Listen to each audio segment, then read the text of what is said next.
We have Steve Yu here, who is the Director of Engineering for VMI. Steve has been engineering wheelchair vans for 23 years, which is truly incredible. The last couple years, we've had a lot of exciting releases with products and features, right? Most notably are the first all-wheel drive wheelchair van ever.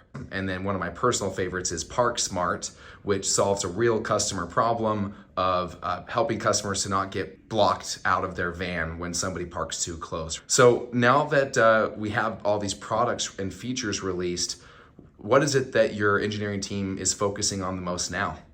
So continuous improvement of our products, which includes quality, serviceability, improving the conversion on the production line. We love customer and dealer feedback. We take that with everything we build. We enjoy that. Please send that in. We use that to give the technical experts in the field, right, the technicians, the tools that they need to perform any repairs or maintenance, right, on the vehicles. Each engineer on my team is always working on something exciting. So that is something I want to share their stories with you in the future from their perspective. So again, continuous improvement for the benefit of the customers. Well done, and we appreciate you. Thank you.